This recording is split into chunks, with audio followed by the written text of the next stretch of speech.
Earlier this year, I gave you all a full tour of a very pretty new boat I'd never seen in UK waters before. It was called the Bellini Astor 36.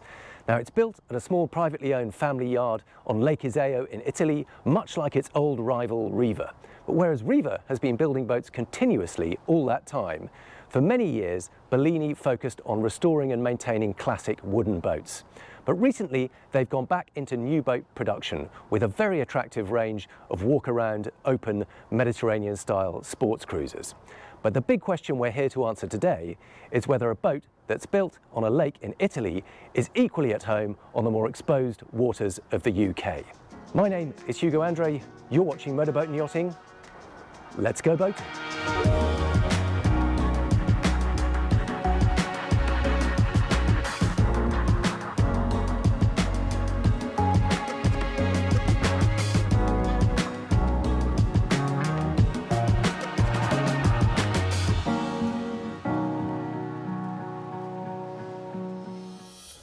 We are here at Avon Marina in Christchurch, Dorset, and the first thing to say is that the Astor 36 looks right at home here in this very pretty rural setting.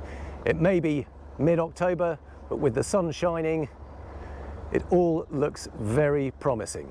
Now, this exits out into Christchurch Harbour and then out into Bournemouth Bay. So the plan is to go out, try and find some more exposed sea and give it a full test of everything: speed, performance, fuel consumption, and of course those wonderful folding platforms.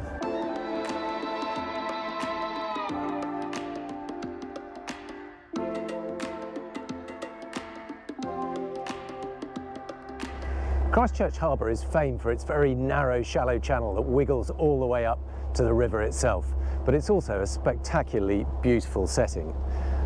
We have these wonderful traditional beach huts all the way along. There's a bar at the entrance and then a fishing quay over on this side with restaurants and fish shops.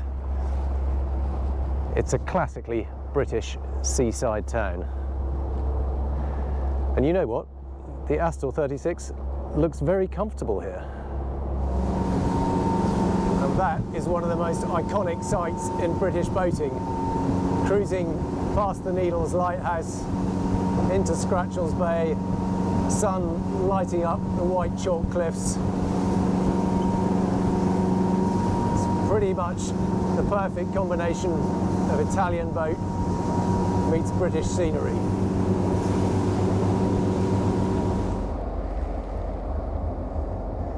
Now, one of the key selling points of this boat are these wonderful folding platforms. And in a location like we are here, just behind the Needles, you can see what a difference that makes. How lovely is that? To have that connection with the water, that view out from the dinette. It really does feel very special. It may not be Lake Iseo, but you know what? On a day like today, it's as good here as anywhere. Now, the other thing I wanted to point out about these folding platforms is that even though we're in a bit of a swell here, you can see they're a decent height off the surface of the water. Some boats that I've been on, they don't really feel comfortable in anything other than dead calm, but because these must be 18 inches to 2 feet off the water, it really doesn't feel like they're going to flood at all. Even with this little bit of a swell that we've got coming in off the Needles, they're well clear of the water. There's no danger of them catching a wave over the side. I know I've given you a tour, but I can't resist just giving you a bit of an idea of what it feels like out at sea and running through how it all works. We've already mentioned these folding balconies. There are plug-in railings that go all the way around there. We haven't bothered to put them in because we're not staying here for too long, but you can have that extra security when you want to. Now, it's all very neatly designed with these pop-up cleats. We've got one either side of the stern here. There's a big storage area under this sunbed. If you lift it up, you can see we've put all the fenders and so on in there, so really handy for keeping all your kit. Dining area here. these are reversible backrests, so this flips both ways, so you can have a full length sunbed. And frankly, why wouldn't you when you're somewhere as pretty as this? Or you flip them back over, and then you've got a backrest for the dining area here. You can see the table expands, doubles in size. The backrest on this flips over too, so you can face forward underway, always more comfortable. Useful amounts of storage on either side. You can see we've got little lockers there. This whole area is a wet bar as well as the seats. So you can see we've got a sink under there. That gives access to a little bin underneath too. Under this one we've got an induction hob, and then in the lockers underneath we've got a fridge. There's room for a second fridge in there, plenty of storage, all good useful stuff. Pop that back down again. Couple of steps up onto the foredeck. These rails here, we can see we've got sort of plug-in carbon fibre poles. They're optional. You can have solid stainless steel ones, or if you really insist, you can have none at all. Then a good big sunbathing area up front. I like the fact that this is recessed a little bit, so you feel a bit more secure in there, even without the additional grab rails. More prop-up cleats on both sides. And quite a cool little forward-facing seat area here. And I have actually sat here underway, and it's really surprisingly comfortable. Obviously you get a little bit of wind blast there, but it's not too bad at all. And because you're a reasonable distance back, it's not too bouncy either. You get a little bit of pitching, but nothing too bad. Here's that hard top overhead. Provides a decent amount of shade. I like the fact that it comes out, gives you a bit of shade all the way down the sides here. Bit of a closer look at the helm position. Now we've got a single widescreen Simrad here. There is of course room for a second one over on this side too. We've just got the standard Volvo throttles. You can also have a joystick if you want. Automatic zip wake trim tabs. You can also have the Seakeeper ride system if you'd rather. Compass in the middle. Really handy little storage area there for sunglasses and a charging pad for your phone. Good mix of physical and digital switchgear. You can see we've got the sort of key ones here, like the anchor lights and courtesy lights and so on. And then the rest of it is all accessible through the Simrad screen. Drop down into the accommodation deck.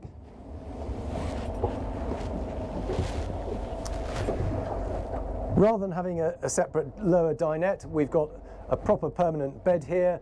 Really comfortable, good thick mattress, got storage underneath, very nicely trimmed all the way around. We've got sort of Alcantara leather bed head, and actually surprisingly light down here. We've got these two little hatches here. There is another one. The sunbed cushion is obviously in place at the moment, but you've got an overhead skylight there, but plenty of light coming down through the hatch there too. This is a sort of secondary galley area. You've got a sink down there, more storage underneath, and behind here you can see we've got a microwave and plenty more storage. So actually surprisingly well equipped for what is essentially a dayboat slash weekender. And then under the deck there is a second bed in there. Okay, there's not a huge amount of headroom, and the bed itself is pretty much at floor level, but fine for kids. If you're a family of 4, you could happily head off for a weekend on board. And of course, most importantly of all, proper heads compartment with a separate shower. Again, a lot of boats like this, you find that you've got a wet room, but having a separate shower behind a glass screen, sink in there. The loo is under that seat there. I can just show you that briefly. Lift that up, there is a proper toilet under there too.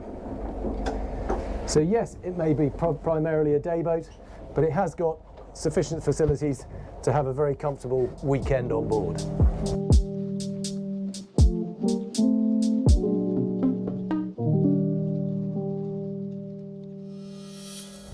We've come out into Christchurch Bay.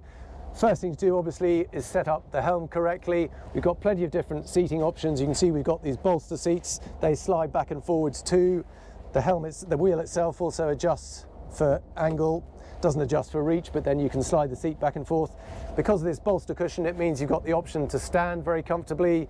You can also sit down, and then because we have a footrest underneath, that works equally well whether you're sitting, or in fact if you want to prop yourself up even further, if you bolster that, you can also then effectively stand on that and give yourself even more height. So plenty of different options. I have found that when you're sitting down, you do get a little bit of interruption from that screen there, as is often the case. It's often sort of at the horizon level. So for me, the most comfortable option is to stand. Knock the two engines into drive. We have a pair of Volvo D4 diesel engines, 300 horsepower each. You also have the option for petrol V8s or indeed petrol outboards. Now you are going to get more speed from them. They're a bit lighter, they're a bit more powerful, but I think in the UK diesel makes a lot of sense. Just gives you a few more options as to where you can fuel up, obviously cheaper fuel and better range too. So at idle speed 700 RPM, pootling along very nicely at 3 to 4 knots. Let's pick the speed up.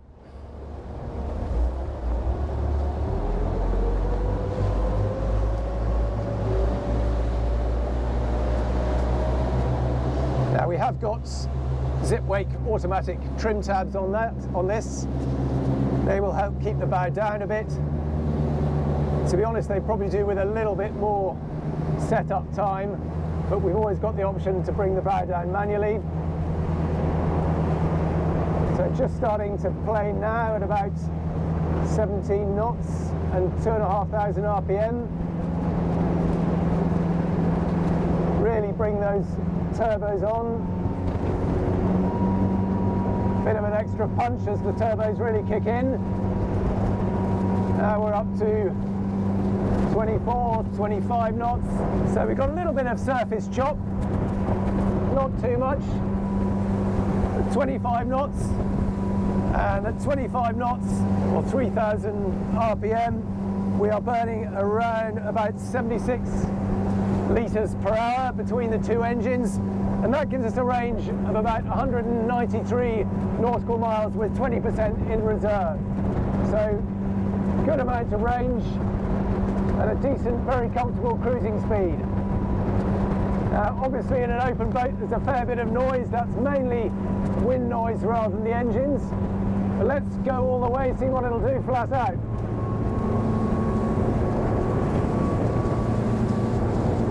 Now the bow comes down very nicely when you pick the speed up.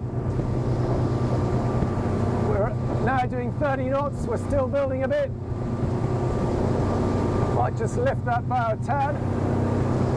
And flat out, we've got a bit of tide and wind against us, but flat out we reached 34 knots earlier on, and we're up to 33 knots now. And let's see how it handles the turn. It's a conventional variable V hull, there's no steps or anything, so I'm hoping it'll behave nice and consistently. Let's put it into a port hand turn. Nice bit of lean.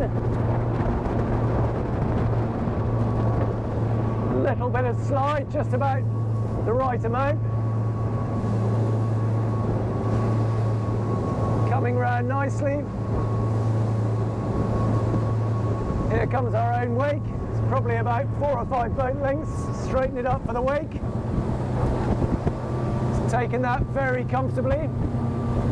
Not too much slam or bang at all. Let's try the other way to starboard. A little bit of slide over the waves into the wake.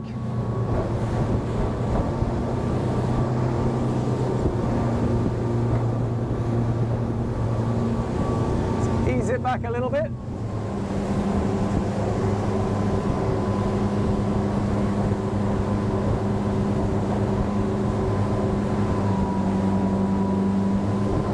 Show you another tight turn at slightly slower speed. We'll go to port.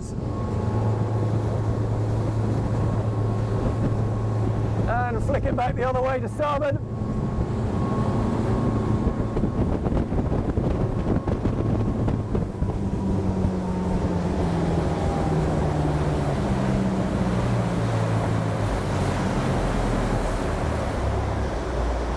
there's nothing really too dramatic to report about that. It does what you'd expect of a boat like this. It's good to see that it's kept completely dry. Admittedly, the conditions are fairly tame out here. There's not much in the way of big wakes or waves, but there's not a drop of water anywhere on board as far as I can see. That screen provides a decent amount of protection. As always on an open boat, it is a little bit noisy with those big diesel engines and wind rushing past you. There's a tiny bit of flex in the hardtop overhead, but no more than you'd expect of a boat of this kind, and it's not one of these really long hardtops where you've got an awful lot of flex. You don't really notice it, to be honest, sitting here, and other than the fact that you've got that windscreen at eye level, you've got very good vision all the way around. So yeah, it may be built on an Italian lake, but there's no reason at all that it doesn't feel equally at home on the British seascape. Very pleasing to see.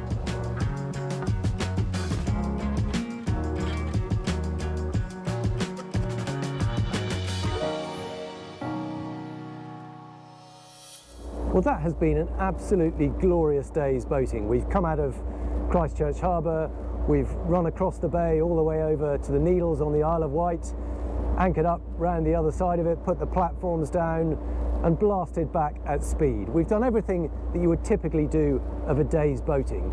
And what have we learned? Well, first up, it may be designed and built in Italy on a lake, but it's just as comfortable and just as at home in an English countryside harbour and using it for a typical English day's boating. It's got plenty of pace, even with the diesels. We were getting a tidy sort of 34 knots. It's got very predictable, usable handling.